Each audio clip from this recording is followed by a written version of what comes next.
Hello friend, welcome back to my channel.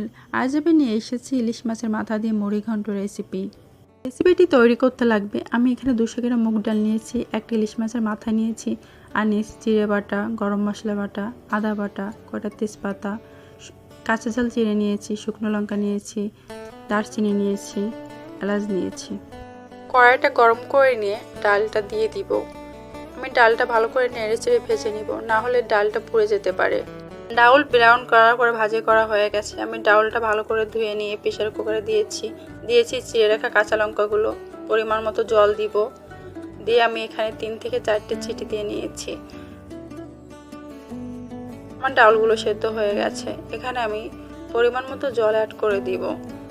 এখানে আমি 1 চামচ লবণ, 1 চামচ হলুদ গুঁড়া দিব। ডালটা ভালো করে বলক উঠিয়ে নিব।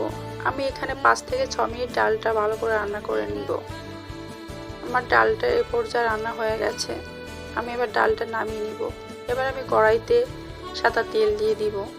এখানে শুকনো লঙ্কাগুলো দিয়ে দিব, দারচিনি দিব, 2টো এলাচ দিয়ে দিয়েছি।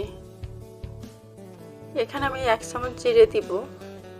জিরে দিয়ে মাছের মাথা দিয়ে দিব। আমি মাছের মাথাটা ছোট ছোট করে কেটে রেখেছিলাম। এবার আমি মাছের মাথাটা ভালো করে ভাজি করে নিব। আমার রেসিপিটা যদি আপনাদের ভালো লেগে থাকে তাহলে ফ্রেন্ড অ্যান্ড ফ্যামিলির সঙ্গে শেয়ার করুন আর সাবস্ক্রাইব করুন আমার চ্যানেল। মুড়ি ঘন্ট ইলিশ মাছের মাথা, রুই মাছের মাথা, কাতলা মাছের মাথা দিয়ে রান্না করা যায়।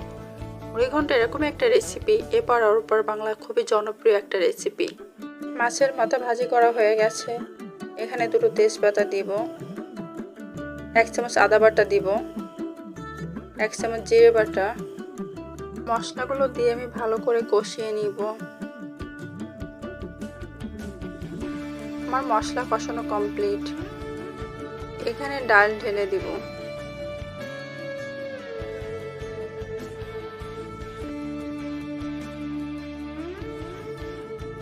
চুলার আঁচটা আমি মিডিয়াম আঁচে রেখে মুড়ি ঘন্টটা আমি 10 থেকে 15 মিনিট রান্না করে নিব।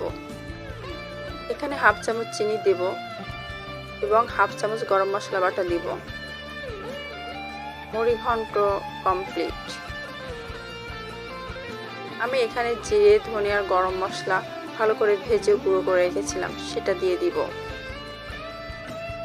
এবার আমার মুড়ি ঘন্ট কমপ্লিট। ভিডিওটা দেখার জন্য অনেক অনেক ধন্যবাদ। সুস্থ থাকুন, ভালো থাকুন।